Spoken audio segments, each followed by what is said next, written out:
que dia 12? Tem algum, é simbólico ou não é? Foda-se. Não é simbólico, a gente marcou com 3 meses de antecedência pra ser uma manifestação grande, pra gente ter tempo de organizar, pra ter tempo de divulgar. Aham. E a gente já imaginava que o Bolsonaro ia fazer uma 7 de setembro. E Entendi. vacina também, né? A gente olhou... Calendário da vacinação. Quando que o calendário da vacina... Porque qual foi o critério, né, das grandes democracias para começar a abrir as coisas? 50% da população, no mínimo, vacinada com 2 doses e 100% com uma. Então, a gente falou, quando que vai estar isso aqui? Se não me engano, dava dia 5 ou 6 de setembro aqui em São Paulo. A gente falou, então vamos fazer dia 12, que ainda tem margem de segurança, e ainda assim o calendário avançou. Então, estão fazendo com bastante segurança. Todos os adultos de São Paulo já estão vacinados pelo menos com a primeira dose, né? É, 100% com a primeira E e, a acho que minha- tá 60% com a segunda. É, né? Ah, então. E a máscara? Já não era pra estar a gente tirando, então? Cara, A maior parte dos países desenvolvidos começaram a tirar mais ou menos nesse número. É. é uma boa pergunta. Seria legal, né? Eles já Israel estão tirou cansados, até né? um pouquinho antes, né? E, enfim. É.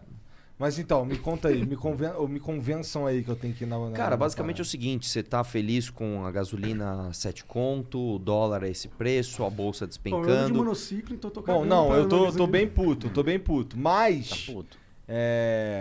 isso daí resolve alguma coisa? Opa, Resolve, opa. Opa. Das últimas 2 vezes resolveu. Últimas 2 vezes que a gente fez o impeachment, caiu os juros, caiu a inflação, Resolveu caiu o nada. dólar. Ou, Senão a gente não tá nessa resol- situação, O quê? né? Não. A gente Claro poderia que tá, sim. a gente poderia estar pior. Na época da Dilma a gente pegou juros de dois dígitos, Só que é inflação muito de 2 difícil fazer dígitos. previsão dos cenários possíveis que poderiam ter acontecido caso não teria... Não é tanto não, cara. Sabe por quê? Se você... Cara, é a mesma coisa que eu falo assim, porra, eu vou morrer se eu me jogar do terceiro andar? Pode ser que não, mas com certeza tem uma chance grande de eu morrer e me machucar muito. É a mesma coisa com a nossa democracia.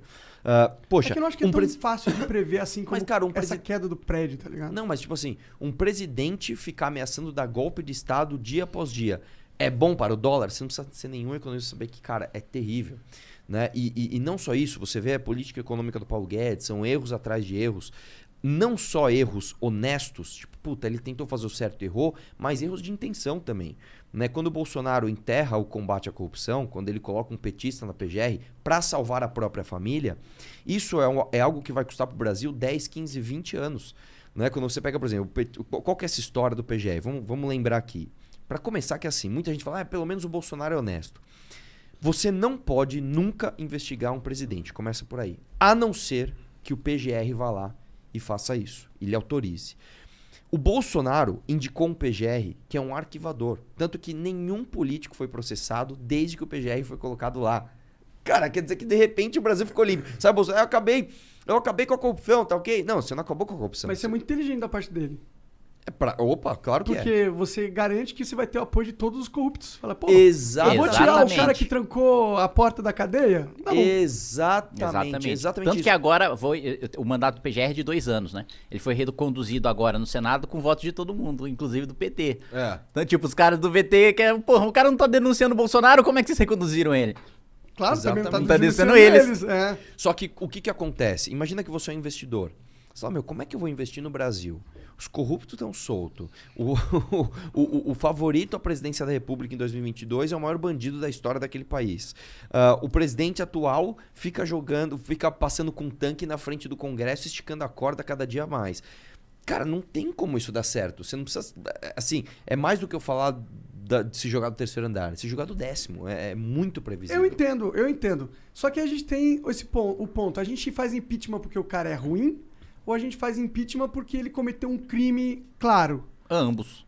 Qual o crime claro que o Bolsonaro cometeu, assim? Puta, são vários, cara. Se você pegar, por exemplo, toda a gestão dele na pandemia, cara, assim, você não precisa ser um especialista em direito pra saber Não, mas que o cara... isso não parece claro. Alguma coisa que Claro você que é explica em claro, 2 mas- segundos e qualquer É claro, pessoa ele entenda.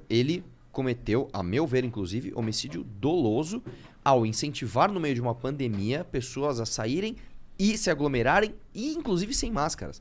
Ele colocou suspeição em vacinas, ele pediu propina em contratos de vacina. Pô, se isso Peraí, aí... e ele pediu propina em contrato de vacina, não é provado. Isso. Mas tá em processo de investigação. Não, eu E tem- entendo, mas é difícil a gente já julgar o cara antes do...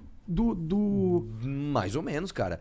Vamos lá. Você tem ali todos os indícios que mostram, né, que sim, houve pedido de propina e mais do que isso, o contrato realmente não foi feito.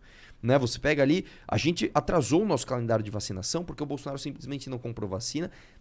Cara, não, eu entendo. É a realidade. É que eu só digo que juridicamente seria importante ter alguma prova que realmente ligasse o Bolsonaro diretamente com essa compra pra gente ter esse negócio claro que eu tô falando pra você. É que juridicamente ele assinou, ele contratou a Covaxin. Mas, e anulou depois. Sim, mas isso pode ter sido uma treta, tipo, eu não tô falando que eu acredito que o Bolsonaro sim, eu tô entendendo. Você tá... Eu tô sendo advogado do diabo aqui. Se a gente quer... É que o problema do impeachment, na minha opinião, são duas coisas. Uma que não vai mudar porra nenhuma no Brasil. Vai tirar o Bolsonaro, vai ajudar um pouquinho na economia, ok? Mas os problemas de verdade no Brasil, eles são estruturais. São sistêmicos. Certo. Agora, a gente não soluciona os problemas estruturais com o Bolsonaro no poder. Com certeza não. Mas aí entra o segundo ponto. Pra rolar um impeachment, tem que ser alguma coisa muito forte, eu acho. Porque a gente já tá no histórico... O Arthur Lira tem que querer, né? Tem que ser um bagulho que mas, o Arthur Lira consegue cá entre nós, a parte jurídica... Importa menos. Importa menos. Porque o do Collor foi o Elba, o da Dilma foi a pedalada fiscal. Ambos cometeram crimes mais graves. Mas não é ruim pro país um presidente não conseguir terminar um mandato? Não, porque é o seguinte, cara... Eu acho ruim se o sujeito, do jeito que ele tá conduzindo o país, terminava ficar mais um ano do mandato. Porque o que acontece, Monark? É que esse ano agora nada mais vai ser feito. Agora eles vão entrar em eleição. Não, cara, o pior ainda, é nesse ano mesmo que eles vão começar a gastar mais, a estourar mais. O Mourão, você acha que eles vão fazer alguma coisa? Claro, cara. Você acha? É porque, vamos lá, ninguém tá falando que o Bolsonaro é péssimo e o Mourão é maravilhoso. Não é isso. A questão é que você tem um presidente que não tem sequer a intenção de acertar. E nessa intenção que ele tem de salvar a própria família, cara, ele já tá assim fazendo coisas completamente inaceitáveis. Você tem ali recordes de emenda e orçamento pro Centrão sem nenhuma reforma. Você tem, como eu te falei, o PGR que vai ficar lá e vai enterrar o combate à corrupção por mais 2 anos. Você tem 2 indicações pro Supremo Tribunal Federal que vão nos custar 20 e poucos anos de impunidade por conta desse cara. Mas nessa lógica a gente tinha que ter impeachmentado todos os presidentes do Brasil desde a história que o Brasil teve presidente. Claro que não. Não, de jeito nenhum. Será que todos os presidentes não fizeram conluios? Todos os presidentes não... Não, uma coisa é você fazer uma coalizão. Outra coisa, o que o Bolsonaro tá fazendo é o seguinte. Eu acho que tem 2 problemas. Fazer coalizão política para governar é normal. Você precisa conversar, você precisa ter indicação política, você precisa inaugurar a obra no estado do cara para dar voto pro cara. Isso é normal, precisa acontecer em qualquer governo e precisa ficar muito claro que a gente não é igual o discurso do Bolsonaro da eleição, não vamos negociar nada que eventualmente se o Arthur, por exemplo, que é pré-candidato a governador, ele ganhar o governo do estado, ele vai inaugurar a obra com o deputado estadual no reduto dele, o deputado estadual vai fazer parte de secretaria, vai estar presente, mas o cara vai ter que ver uma ficha que ele vai ser decente, vai cumprir determinados critérios técnicos de currículo, etc., mas vai ter indicação e composição política. A grande crítica é o seguinte, primeiro, ele abrir completamente o orçamento e pastas estratégicas pro Centrão, então abrir a saúde, abrir a educação, abrir os ministérios que geralmente eram da cota pessoal do presidente da República, que é quem determina a política do país. Isso não foi feito no governo Dilma, FHC, todos os outros? No governo Dilma foi. No governo Lula, não, ele ditou a política econômica. No governo Fernando Henrique, ele também ditou política econômica, política de educação, política de saúde. No governo Temer também, ele ditou política de educação, ditou política de saúde. O Bolsonaro, ele tá absolutamente... Assim, ele não tá governando. Isso aí é claro. Essa é a grande realidade. Então, ele deu cargo de primeiro escalão e ele triplicou o que os outros presidentes davam para fazer articulação política. O Temer, com 3 vezes menos, aprovou 2 reformas e se livrou de 2 denúncias em plenário. Que é caro você comprar o voto de um deputado na sua base parlamentar pra votar contra um presidente impopular. Mas não é foda que eles fazem isso dentro da lei? Com emendas e o caralho? Mas é que tem essa parte. Daí, aqui a gente tá falando da parte política, do desastre político do Bolsonaro. Eu sei, só que eu acho que pra população comprar um impeachment, posso estar falando merda aqui, tem que ter um negócio, tipo, se for um negócio do jogo, ele tá jogando o jogo de uma forma ruim, mas ele tá jogando o jogo. Por isso que eu acho que a última fala dele foi muito perigosa pra ele, e eu acho que é por isso que ele teve que voltar atrás, quando ele falou que não ia aceitar as cumprir a decisão judicial do Alexandre Porque isso é um crime, claro, o presidente não pode se negar a aceitar uma decisão. Quando ele passa essa lei, essa barreira, aí a gente já entra num negócio que eu acho que o impeachment já é crível, que é difícil até do Arthur Lira não ignorar. É difícil ignorar, que não assim, tem como. Vamos entender o seguinte. Em primeiro lugar, processo de impeachment é um processo político. É muito importante deixar isso claro. Quem vai ser o juiz? A Câmara. A Câmara, quem tem lá? Os representantes da sociedade. Então, é importante deixar claro que o motivo jurídico, é claro que ele importa, mas importa menos. O motivo político, ele é sempre mais pesado e mais relevante do que o motivo jurídico. Esse é o primeiro ponto que a gente estava discutindo antes. Segundo ponto, como que você faz, então, para que os deputados votem pelo impeachment ou não? Só tem um jeito, pressão popular. Porque o deputado, cara, ele está preocupado normalmente com a reeleição, somente. Este cara, ele precisa ouvir a base dele. Então, eu sou um deputado, sei lá, sou um deputado do interior da Bahia, sou um deputado, sei lá, do Piauí, do Rio Grande do Sul. Eu vou lá na minha base ouvir o que a minha base, que quem me elege, o que eles estão falando. Se esta base fala, eu quero impeachment desse cara, esse cara se sente pressionado a votar pelo impeachment. E isso acontece, inclusive, também com o Arthur Lira, muito mais, porque o Arthur Lira, quando chegar em 2022, ele sabe que a popularidade do Bolsonaro está derretendo cada vez mais e ele sabe que a base dele, que é no Nordeste, é uma base que vai estar com o Lula, inclusive. Então, até onde ele pode segurar os pedidos de impeachment? Por isso que a gente tem todo esse esforço de fazer manifestação, de fazer isso aqui, entrevista, debate e para que mostre para as pessoas que há um porquê, essas pessoas criam essa demanda e esse cara se sente pressionado a fazer alguma coisa, que foi o que aconteceu com a Dilma também. Você acha que o Eduardo Cunha, na época, abriu o processo de impeachment contra a Dilma por quê? Porque ele, vou fazer algo de bom pro país? Não. Porque ele falou, cara, a minha base lá no Rio de Janeiro tá assim, não dá mais para tolerar a Dilma. Eu preciso abrir esse processo de impeachment. Então é isso que a gente precisa mostrar. A gente precisa dar um recado para o Arthur Lira, que não é que ele precisa abrir o processo de impeachment. Ele precisa fazer isso. E o deputado precisa votar. E o Kim entende muito disso, que ele conhece bastante de Brasília. Nós já estamos numa maré assim, bem parecida com o que a gente estava com a Dilma. Falta um empurrãozinho final. Qual que é o empurrãozinho final? 12 de setembro. Então é por isso que é tão importante. Aí você fala, mas não muda o país. Muda um país, cara. Mas muda muito. Se você pegar o choque de realidade que teve entre o governo Dilma e o governo Temer, que foi um governo tampão, vamos dizer assim, cara, foi absurdo. Nós aprovamos fim do imposto sindical, nós aprovamos PEC do teto, nós controlamos a inflação, controlamos os juros, a bolsa subiu. Foi maravilhoso, cara. Então a gente precisa disso. Eu discordo um pouco, cara. No sentido que, ok, pode ter dado uma breve melhorada na situação financeira, não sei o que, mas tem que, lembrar que a gente estava numa situação muito ruim e o Temer foi um alívio para a nação, então é esperado que houvesse uma melhora econômica nesse sentido. Mas o problema que eu falo é, esse jogo que a gente está jogando aqui é um jogo viciado, mano. Jogo viciado. Sim. É um jogo que o sistema tem que ser mudado. Não adianta a gente mudar o Bolsonaro. Você vai colocar o Mourão lá, só que o sistema vai continuar viciado. Mas ninguém é sonhador, Monark. Eu não tô falando assim, nós vamos tirar o Bolsonaro e de repente o Mourão, portador de todas as virtudes, vai mudar o Brasil. Não é isso. Só que imagina o seguinte, imagina que você sofreu um acidente e você tá com uma fratura exposta. Você fala, cara, enquanto eu não chegar no hospital, eu não vou curar a minha fratura. Eu preciso fazer uma cirurgia, preciso realmente curar essa fratura. Isso significa que você não vai nem tampar o sangue que tá saindo?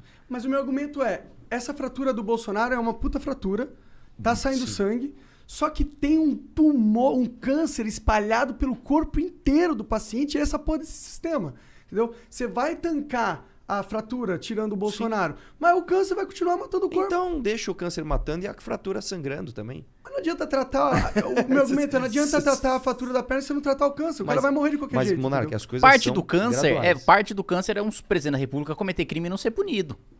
Exatamente. Mas, por exemplo, o STF faz parte do câncer também. A Câmara dos faz Deputados... Como é que muda? Faz parte também. O presidente da República teve a oportunidade de promover mudanças estruturais nesses dois pontos. E, pelo contrário, ele está aumentando o câncer. Mas não seria melhor, tipo, uma manifestação do dia 12 para pensar num plano que mudaria o sistema? Monark, que plano, cara? A questão tem é que ter algum simples. jeito, né? Vamos pensar... Senão a morte é essa. Pra tocar plano, Monark, precisa ter presidente da República. Precisa eleger projeto. Você não para assim, gente, estamos no meio do governo Bolsonaro, estamos com esse Congresso Nacional, vamos parar e fazer uma manifestação para pressionar o Bolsonaro a adotar um plano que vai mudar o sistema estruturalmente. Isso não vai acontecer porque a preocupação... A Câmara tem que adotar. Claro que precisa. Ele pode não vetar, ele não tem que vetar, né? Ele precisa sancionar. Não é mas só com a isso. pressão se a Câmara e a pressão popular... Não é só isso, Monark.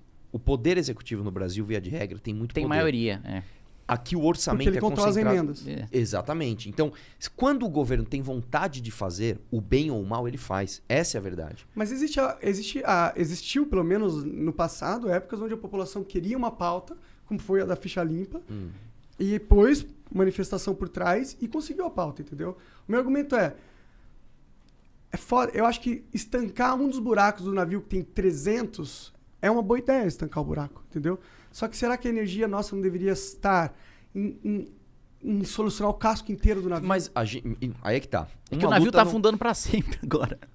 A gente tá indo num caminho sem volta, Monark.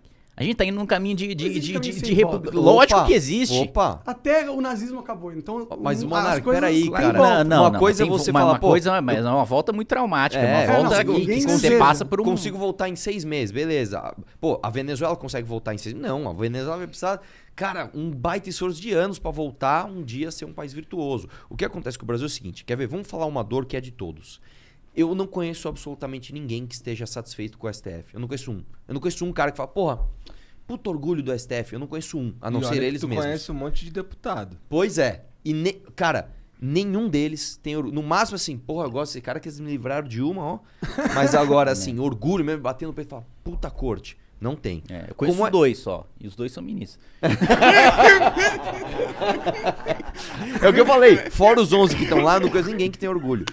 Aí eu vou te perguntar uma coisa. Como que você faz pra mudar isso? Você tem duas maneiras.